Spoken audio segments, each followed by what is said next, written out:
other headlines, President Biden plans to designate Kenya as a major non-NATO ally. Mr. Biden made the announcement as he hosted Kenyan President William Ruto at the White House today. It's the first official state visit to the U.S. by an African leader in more than 15 years. President Biden also thanked Ruto for deploying Kenyan forces to combat the violence in Haiti, and he defended his decision to withhold U.S. troops. Haiti is in an area of the Caribbean that is very volatile. There's a lot going on in this hemisphere, and we're in a situation where we want to do all we can without us looking like America once again is stepping over and deciding this is what must be done. President Biden also addressed the decision this week by the International Criminal Court to seek arrest warrants for Israel's prime minister and defense minister, as well as 3 Hamas leaders. The president said the U.S. does not recognize the ICC's jurisdiction, adding that there is no equivalence between Israel and Hamas. 2 Senate committees have launched an investigation into Donald Trump's reported offer to roll back President Biden's environmental policies in exchange for $1 billion in campaign donations. The New York Times reported that Mr. Trump made the proposition at a meeting with top U.S. oil executives last month.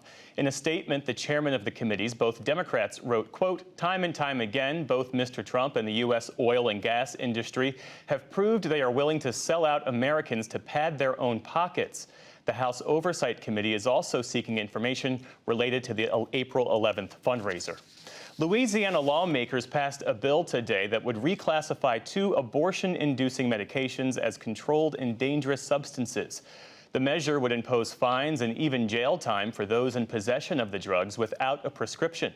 Doctors say the bill could make it harder to prescribe the pills, which have other critical health care uses. It now goes to Louisiana's Republican governor for final approval. He has previously expressed support for it. In northern Mexico, 9 people are dead and more than 100 others injured after a stage collapsed on a crowd during a campaign rally in heavy winds. Cell phone video showed the twisted pile of large metal pillars which had trapped attendees underneath. The long-shot presidential candidate who hosted the event, Jorge Alvarez Maínez, had to run for cover. It was a very atypical event because normally the weather gives some warning as it intensifies. What we experienced happened in just a few seconds. A gale came, a sudden wind, and unfortunately it collapsed the stage, resulting in a fatal accident. 1 child is among those killed. An official investigation is now underway. China started 2 days of military drills around Taiwan today in what it called punishment for separatist forces on the island. This week, Taiwan's new president, William Lai, called on Beijing to stop its military intimidation of the island. China claims Taiwan as its own and does not recognize its de facto independence. Taiwanese officials say the exercises involved dozens of Navy and Coast Guard ships, as well as 33 aircraft. U.S. weather officials are predicting that this year's Atlantic hurricane season will be extraordinary. The National Oceanic and Atmospheric Administration expects up to 25 named storms, the most they've ever forecast in May. In its annual outlook, the agency says there are a number of contributing factors.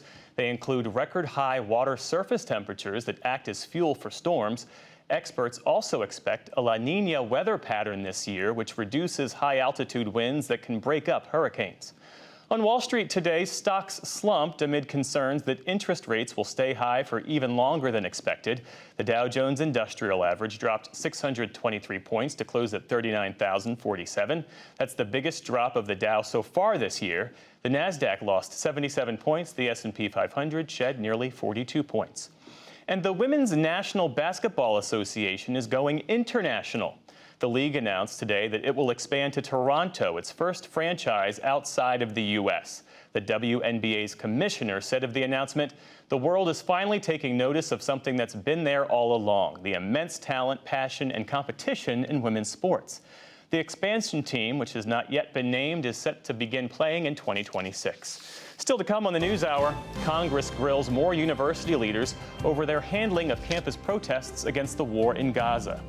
Massive invasive goldfish threaten the Great Lakes' fragile ecosystem. And a new documentary explores the history and cultural impact of Black Twitter.